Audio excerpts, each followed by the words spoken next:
Hello everybody, Corey here. In this video we will be going over the daily roundup for the YieldMax single stock ETFs for Friday, May 24th, 2024. So just a reminder, I'm not a qualified licensed investment or financial advisor. I'm here to just gather data, present it to you so you can make your own decisions and form your own opinions. Reminder, YieldMax ETFs are extremely risky. Please make sure you check out their website, read through these risks, and know what you're investing in before doing so. All right, we're going to jump right in here. Lots of trades today, so it is Friday. They did very few trades yesterday, so you know we have to have a lot of trades today. We have a lot of things to close out on and get ready for next week.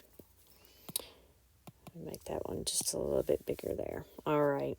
I know something was asked in the Discord earlier about NVIDIA. You can't really see it here, but yeah, they're short calls. Hold on. That's not right, I don't think. I didn't look at the summary of them though, but I'm looking at the fact that it says that the short premium and the short net trades is exactly the same. That's what I'm looking at. And I know they're not.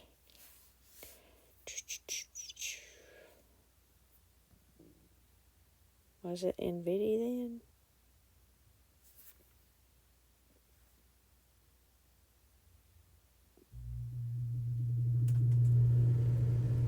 Wow, that AC unit is really loud. Okay.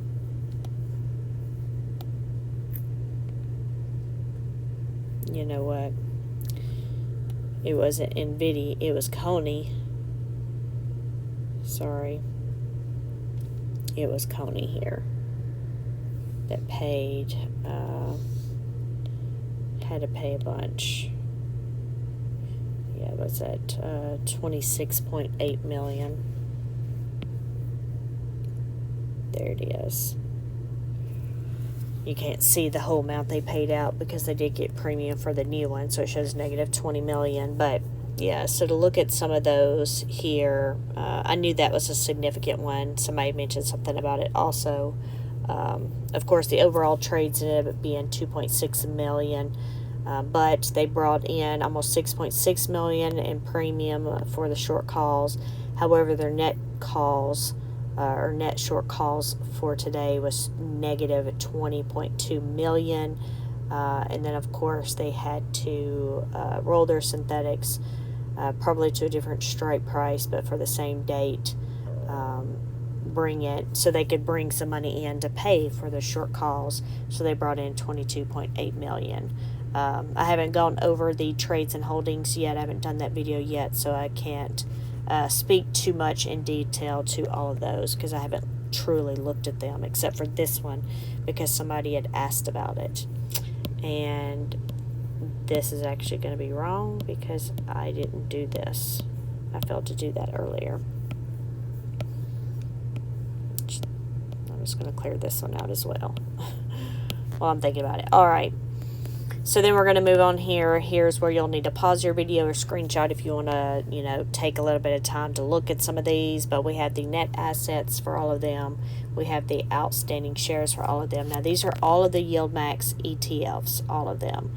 So we have the 20 single stock ETFs at the top, our long. Then we have our one short single stock ETF. Then we have our Bitcoin related ETF. Currently it does only have one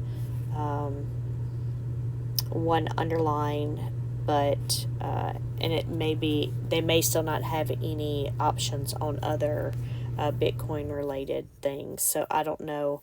I haven't tried to look. Regardless if I looked or not, it doesn't matter until they actually trade them, right? So anyway, so we have YBit for the Bitcoin products, and then the fund of funds, and then we have the Alti at the bottom. So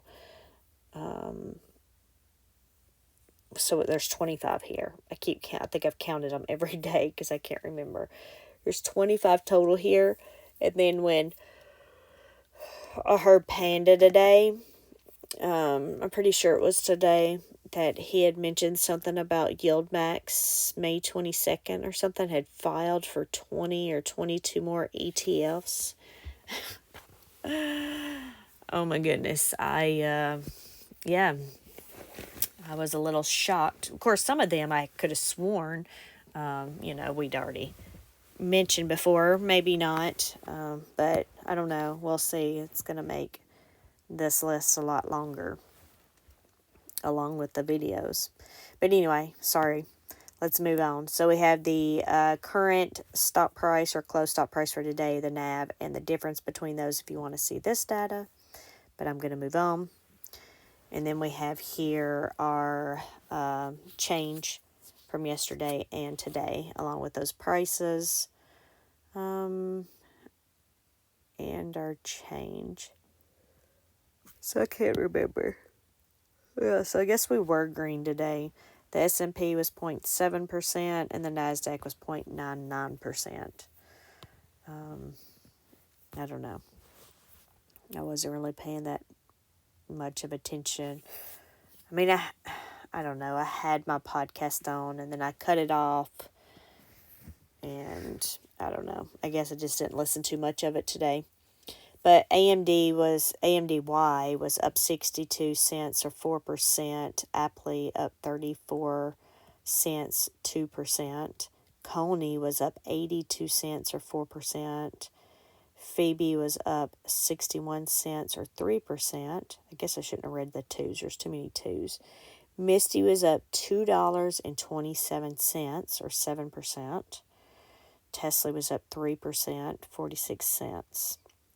And then Ulti was up 3% at 36 cents. We had four, though, that were negative, even though I'll say Squee was only negative by 1 cent. Zomo was negative 5 cents. Crash, it was negative 2% or 39 cents. And PayPay was negative 14 cents or 1% there. If we want to look at the underlying here, all but one of these, the IB loaded for us. You see that data, yesterday's close, and then today's close data. And then if we look at the changes, AMD was up 4%, Coin up 9, Meta up 3, MicroStrategy up 9, Nvidia up 3, and Tesla was up 3. We have 3 here that have a red 0%, so a small change to the downside, which is Amazon, Block, and Zomo. So I'm going to hide this data so we can look at the percentage changes between these. Of course, it was a green day, so, the underlying is expected to do better than the YieldMax ETFs. So 1, 2, 3, 4, 5, 6. So only 6 YieldMax ETFs did better than the underlying. So I said 6. So we have 20 now. So that means 14 of the underlying did better than the YieldMax ETFs. So if we just look at the big differences here, we only have a couple. And it looks like Coin. There's a 5% difference between these two. Coin was up 9%, while Coney was only up 4%. And then we have MicroStrategy was up 9%, while Misty was up 7% with a difference of 2%. The rest of these were 0 or 1% there. So then if we look at our dividend recovery section here, I looked and we did not have any additional ETFs to recover from their distributions. However, I will state that YMAG has recovered 84% of its last distribution, or 52 cents of the 62 cents. So just wanted to bring that one up. And then if we move on to strike prices, these are the max strike prices for the short positions. Well,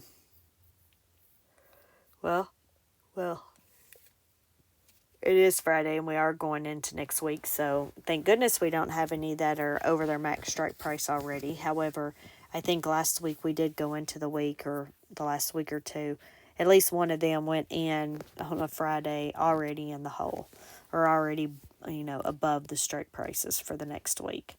But not today. We do have some that are close here. If we sort this, we have lots of them that are within 1% of the strike price. And that's Zomo, MSFO, JPMO, Dizzo, Apley, OARC, Phoebe, and GUI. They're all within 1% of their strike price. And then 2%, we have NVIDIA, GDXY, PayPay, AMZ, and Neply. The ones that are the furthest away is Murny, and if you remember, they took off this week and just blew through everything. So then they put the strike price up like an extra 20, well, I don't know what the percentage is, but $20 higher. So they're currently below theirs by 10%. And then we have AIYY below by 9%. And then in columns AO and AP, you can just see how these affect the stock price. So if we do here, Misty seems to be the one. So they have two short calls here. So I wonder if they're over the other one, because this shows that the short calls are bringing the stock price down 3.5% or 3.4% or $1.19. Same thing with Coney. It has 2, and it shows it's bringing the stock price down 41 cents or 2%. I guess I should have sorted this way. And AIYY, it shows, of course, I'm thinking it should be going into earnings this next week, because it should be, I know we've had a lot of new ones added, but what am I doing? I'm in my calendar searching for stocks.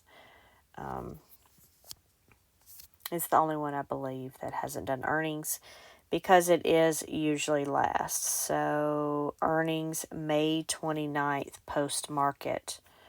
So May 29th is Wednesday. So that's probably why theirs is a little inflated, even though they're not over or not even close to the strike price there.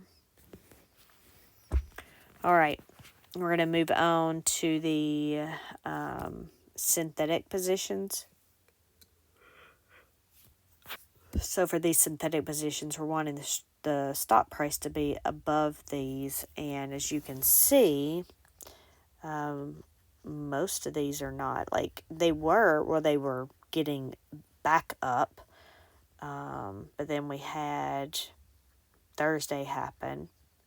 I don't remember what was before Thursday, but Thursday happened. And so a lot of these are below their synthetics strike prices. So AIYY is underneath theirs by $3.50 or 13%. And GDXY is looking like another Tesla. As soon as it comes out, the underline's going to tank. But it's 7% below. However, this case, I'd have to go back and look, but I think this is one that they, you know what, no, that's YBIT. Never mind, sorry. No, I get them confused. So GDXY, it's almost $3 below its strike price already, and 7%. And then we have Squee and PayPay and Crash all. Of course, Crash is the opposite direction, but 5% below or above.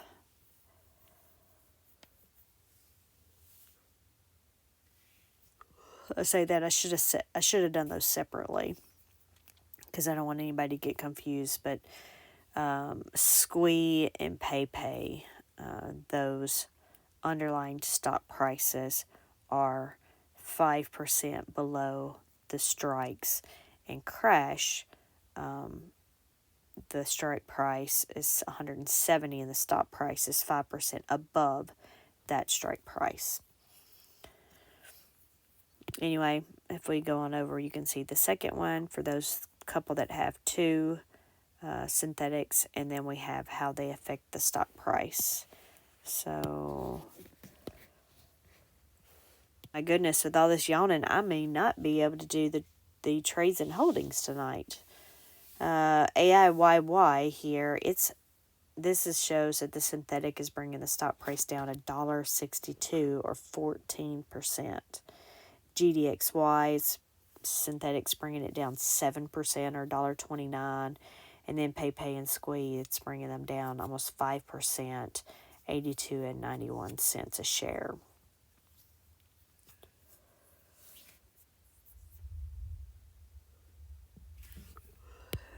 And then we can see at the bottom for Crush, it shows the synthetics are bringing the stock price down at 92 cents a share or 5%. And yep, so that's it for the daily roundup. For those of you that watch the trades and holdings, I think I'm going to do those tomorrow. I was trying to knock these out tonight because if I wait till tomorrow, then the next thing I know, it's 4 or 5 o'clock in the afternoon and I've still done nothing but maybe my videos. That tends to happen, and I have things that I want to do because it's supposed to rain in the morning, and I'd really like to get outside in the rain and wash the RV. It really needs it, and we don't really have water just to waste to wash the RV, so I need to catch it while it's raining. But anyway, I know y'all don't care about that. I will let y'all go, and I will talk with y'all later. Thanks for hanging out with me. Bye.